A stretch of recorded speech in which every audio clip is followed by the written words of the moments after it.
Assalamualaikum warahmatullahi wabarakatuh. Kali ini kami akan memaparkan hasil diskusi kelompok tugas demonstrasi konstekstual pada mata kuliah pemahaman tentang peserta didik dan pembelajarannya. Perkenalkan, kami dari kelompok 1 yang beranggotakan Anis Nurfaida, Fitra Indah Permanawati, dan Nikmatul Barokah. Kami merupakan mahasiswa PPG Prajabatan Gelombang 2 tahun 2023 LPTK Universitas Muhammadiyah Purwokerto, Jawa Tengah. Kasus 1.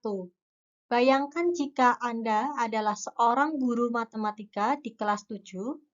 Saat ini Anda hendak menyampaikan materi mengenai matematika sosial, yakni mencari nilai rata-rata atau mean.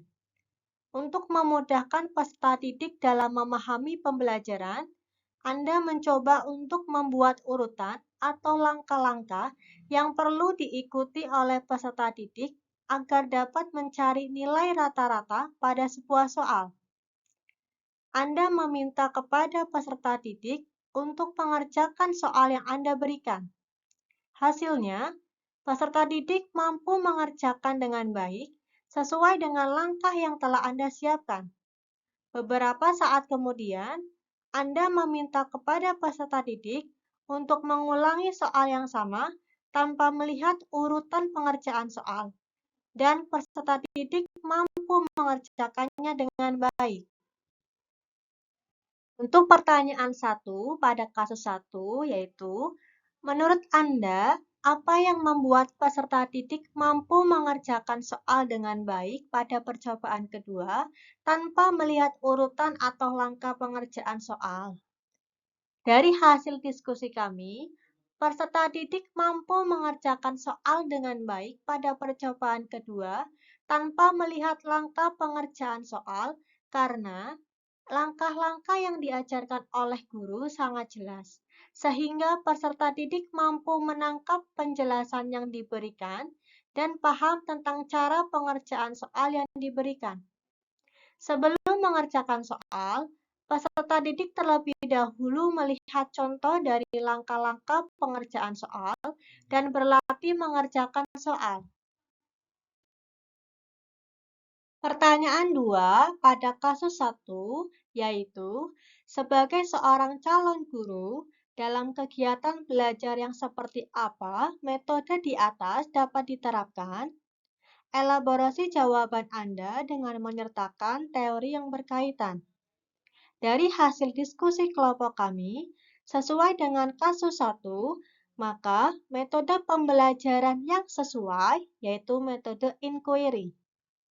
Metode inquiry merupakan metode yang mampu menekankan pada proses berpikir secara kritis dan analitis untuk mencari dan menemukan sendiri jawaban dari suatu masalah yang dipertanyakan. Dalam pelaksanaannya, metode inquiry dimulai dengan guru memberikan penjelasan materi yang diajarkan, kemudian siswa berkelompok, dan guru memberikan soal untuk didiskusikan di dalam kelompok tersebut. Setelah siswa menjawab dan mengumpulkan informasi dari permasalahan pada soal, guru dan siswa bersama-sama mengecek jawaban serta menarik kesimpulan apa saja yang sudah dipelajari pada pertemuan tersebut. Selanjutnya untuk kasus 2 adalah sebagai berikut. Rina adalah seorang guru di kelas 1 SD. Sebagian besar peserta didiknya belum bisa berhitung dengan lancar. Rina sedang memikirkan cara yang sesuai untuk membantu setiap peserta didik menyelesaikan tentang belajarnya. Untuk kasus 2, pertanyaan pertama yaitu menurut Anda, apa yang dapat Rina lakukan untuk membantu peserta didiknya sesuai dengan tahap perkembangan usia? Dari hasil diskusi kami, diperoleh hasilnya sebagai berikut. Rina sebagai seorang guru harus mampu memahami peserta didik sesuai dengan tahap perkembangannya agar Rina bisa menciptakan proses pembelajaran yang sesuai dengan kondisi dan kebutuhan peserta didik. Pada kasus tersebut, peserta didik berada pada tahap perkembangan praoperasional, yaitu pada usia 2-7 tahun. Oleh karena itu, Rina harus membuat atau menyiapkan media belajar yang menarik dan tepat bagi siswa tersebut.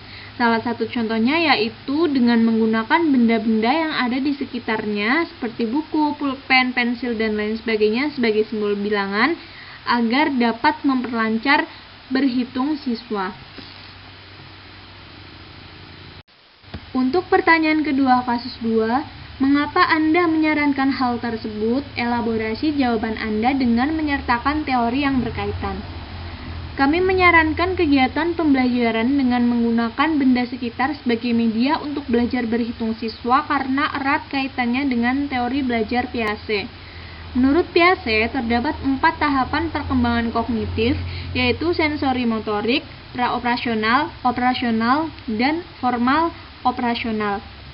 Pada kasus tersebut merupakan salah satu contoh kasus pada tahapan praoperasional.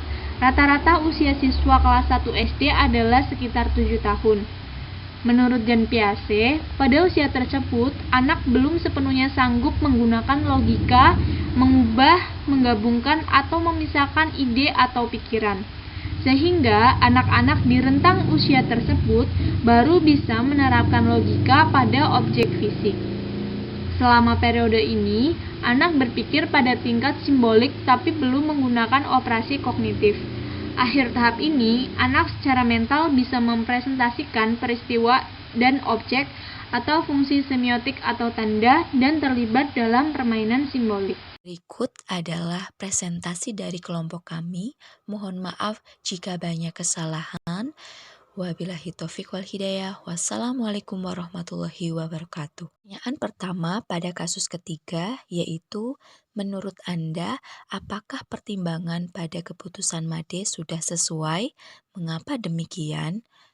Sesuai hasil diskusi kelompok kami, menyebutkan bahwa pertimbangan dan keputusan MADE dalam memberikan contoh teks deskripsi tentang pantai dan makanan khas Bali sangat tepat dan sesuai. MADE menggunakan prinsip relevansi dengan lingkungan siswa. Pemilihan topik yang dilakukan MADE sangat relevan dengan tempat dia mengajar. Hal tersebut dapat membuat siswa memahami materi yang diajarkan dengan baik sesuai dengan kondisi dan lingkungan yang ada. Pertanyaan kedua pada kasus ketiga, prinsip apa yang MADE gunakan dalam kasus tersebut? Elaborasi jawaban Anda dengan menyatakan teori yang berkaitan. Menurut kelompok kami, prinsip yang diterapkan MADE adalah prinsip relevansi dengan lingkungan siswa. Prinsip ini sejalan dengan teori konstruktivisme yang dikenalkan oleh Lev Vygotsky. Teori ini menekankan pentingnya konteks sosial dan lingkungan dalam pembelajaran. Pendidik menyelenggarakan pembelajaran sesuai dengan kebutuhan dan kaitan dengan dunia nyata, dengan lingkungan dan budaya yang menarik minat siswa. Dengan metode ini diharapkan siswa lebih memahami materi yang disampaikan. Berikut adalah presentasi dari kelompok kami. Mohon maaf jika banyak kesalahan. Wabillahi taufiq wal hidayah. Wassalamualaikum warahmatullahi wabarakatuh.